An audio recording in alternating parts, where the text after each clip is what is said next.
Maar we gaan eerst even waarom naar vorige week is 16 februari. Want ja, toen weer vier. Toen presenteerde Jan Kobus Seuninga zijn nieuwe album.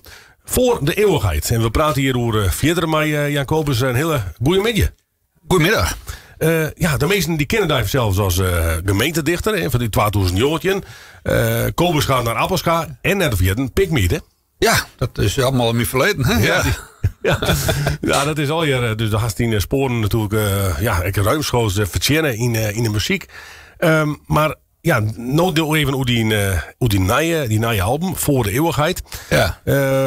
Ik lees daar een stukje van een mengeling van vreugde en leed. En zo wordt het eigenlijk omschreven. Ja, wat is het correct?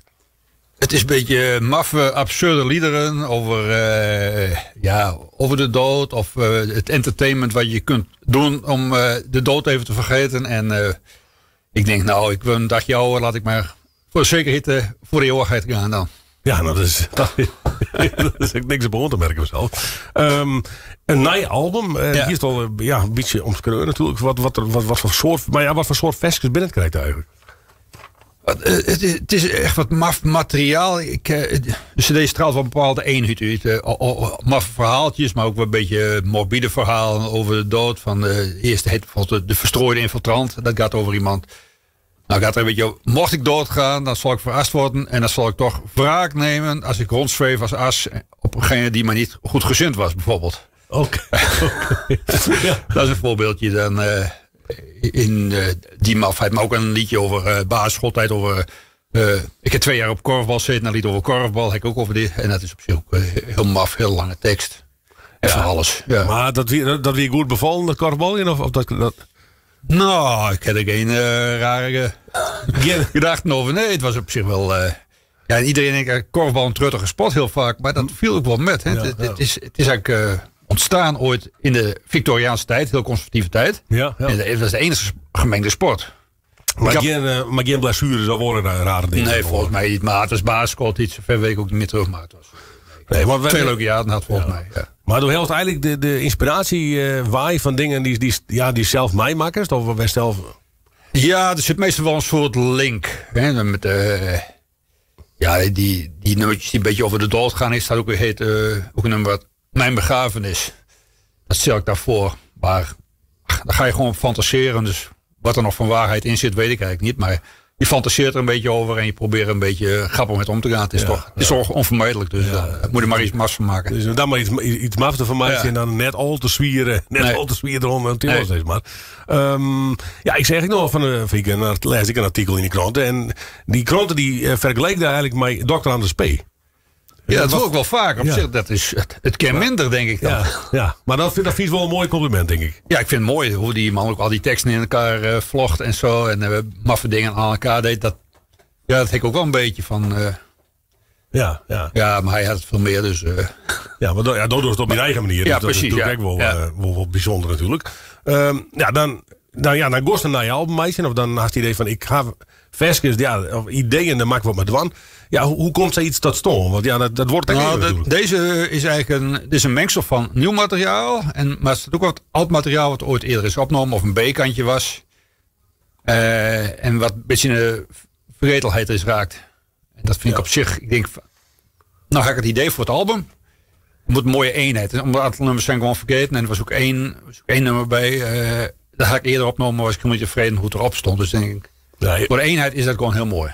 Ja, dus zo. Maar dan ga je zitten en dan ga je dingen opschroven. En dan denk ik van, dan bruisen die ideeën al een beetje. Ja, nee, ik begin gewoon meestal. En dan gaat een bepaalde kant op. Zonder dat direct een bedoeling erachter zat. Ja. Ik heb ook eerder een cd gemaakt uit Angst voor de Holheid. Het waren allemaal Nederlandstalige gedichten van in Friesland geboren dichters. Maar toen had ik al een paar op. Ik was een keer gevraagd voor een gedicht van Kies Petjaap. Ik zat op muziek te zetten en nog één. En toen had ik een aantal gedichten al op muziek zet. En toen zag ik in één keer, dat kan wel... een mooie eenheid, maar wat meer Friese dichters erbij. Ja, dus dan het ontstaat eigenlijk. Het ontstaat vanzelf. Ja. Daar komt het eigenlijk op del. En hoe lang ben je dan bezig om zo'n album? Wordt het dan hier of al jel hier? Hij was eigenlijk al vrij lang klaar, maar het heeft toch wat langer duurt om nog echt uit te brengen. Okay. Het materiaal vrij snel te opnemen, dat ging vrij vlot. Ik neem tegenwoordig thuis op en dan stuur ik het naar studio op. om te mixen en te masteren. Ja. Maar ik stelde het uitbrengen steeds weer eventjes uit. Dan denk ik van, ik zou hem eerst in oktober, maar denk ik oktober, november. Dat is een heel druk titel. Hij is alleen maar kerstplaat. Dus dan valt je eigen materiaal valt er wat uit. Dus ik denk, ik stel maar even uit naar januari. Dan, Even, dan heeft hij meer aandacht. Dat merk ik nou ook. Dat heeft ook meer aandacht inderdaad. Nou, dit project gewoon. Ben er al wel stiekem plan van nieuwe dingen? Ik ben alweer een nieuw project bezig. Ja. Ik werk af en toe met Dick Vestdijk. Dat is de zoon van de skipper Simon Vestdijk. Daar doe ik dingen samen. Dat is dan veel serieuzer. Maar dan ga ik een soort project doen. Dat noemen we Harlingen.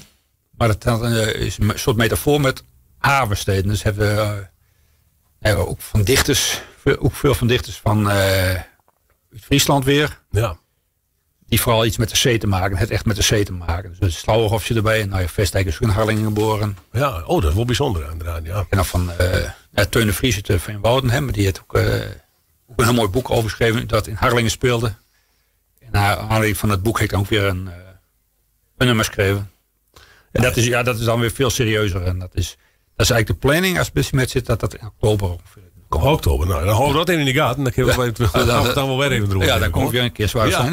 Ja, dan praten we dat al. Ja. Van de middag kunnen de meesten die live optreden zien in Dokkum. Ja, bij Van de Zwaar Muziek aan de Kleine Breedstraat 2, dacht ik. Ja, dat zal ongeveer wel klappen. Van de middag dus, hoe laat begint het? Het begint 2 uur. 12 uur. Dus de meesten die kunnen er even heen. Ja, hij maakt wat ruimte in de winkel, dus het is gratis entree. Dus, Oké, dus de meesten niet het zien willen, dus van een beetje dus een live optreden van Jacobus Zeuninga in Dokkum bij Van der Zwaag Muziek onder Kleine Breedstraat. Jacobus, dank voor de komst naar de studio. En heel veel succes met die projecten. Bedankt.